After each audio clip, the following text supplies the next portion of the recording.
સ્વાગત છે તમારું આરબી ઠાકોર કુકિંગ ચેનલમાં। તો આજે આપણે બનાવીશું તુરિયાનું શાક। તુરિયાનું શાક અત્યારે ઉનાળામાં મસ્ત મજાના તાજા આપણને તુરિયા મળતા હોય નું શાક બહુ જ મસ્ત બને છે। કાઠિયાવાડમાં આને ગીસોડા પણ કહે છે અને અહીંયા આપણે ઉત્તર ગુજરાતમાં તુરિયા કહે છે। તો મેં તુરિયાને સરસ ધોઈ અને કટ કરી લીધા છે। હંમેશા તુરિયાને પહેલાં ધોઈ અને પછી જ કટ કરવાના।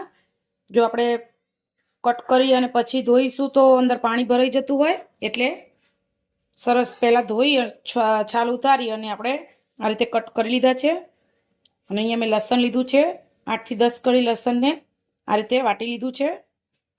સૌ પહેલાં આપણે મસાલો બનાવીશું। મસાલો બનાવવા માટે આપણે હળદર, ધાણા જીરું, લાલ મરચું લઈશું।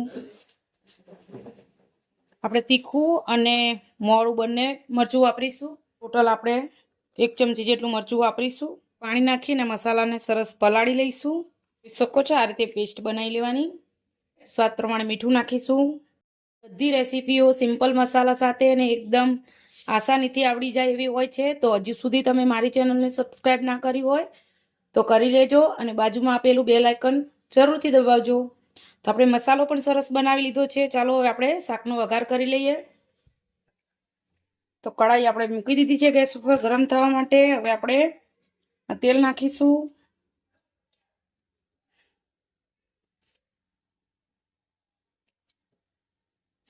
મેં 1.5 પાવરું તેલ નાખ્યું છે। મારું પાવરું મોટું છે એટલા માટે, તમારું નાનું હોય તો 2 પાવરા નાખવાનું।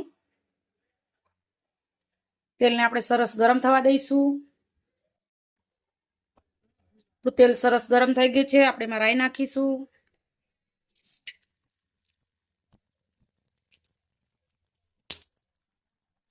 હિંગ નાખીશું।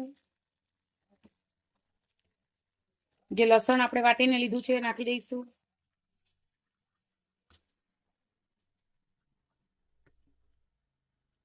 જે આપણે પલાળીને રાખ્યા હતા એ નાખી દઈશું।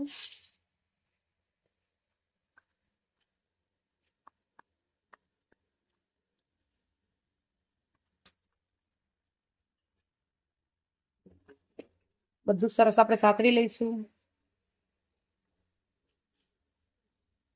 આપણે આ રીતે મસાલા પલાળી અને પછી શાક બનાવીએ તો એનો કલર સારો આવે છે અને આપણા મસાલા બળે પણ નહીં। આપણે મસાલા પલાળ્યા તો એમાં થોડું એવું પાણી રેડી અને પાછું આપણે આમાં રેડી દઈશું। તેલ છૂટું પડે ત્યાં સુધી આપણે થવા દઈશું। તમે જોઈ શકો છો આપણા મસાલામાંથી સરસ તેલ છૂટું પડી ગયું છે અને આપણો મસાલો સરસ મજાનો પાકી ગયો છે। એટલે હવે જે આપણે તુરિયું કટ કરીને રાખ્યું છે તુરિયું આપણે આમાં નાખી દઈશું। બધું સરસ મિક્સ કરશું। બાજરીના રોટલા સાથે બહુ જ મસ્ત લાગે છે અને તમે ભાખરી સાથે પણ ખાઈ શકો છો।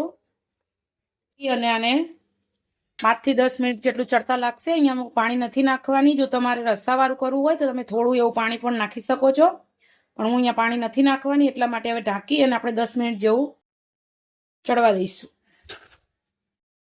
શાક સરસ મજાનું ચડી ગયું છે, તમે જોઈ શકો છો। અને આપણે પાણી નાખ્યું નથી તો પણ કેટલું પાણી છૂટું પડ્યું છે। આપણું શાક મસ્ત મજાનું થઈ ગયું છે। જો તમારે ઝીણી સેવ નાખવી હોય તો પણ નાખી શકાય। સેવવાળું શાક પણ બહુ મસ્ત લાગે છે।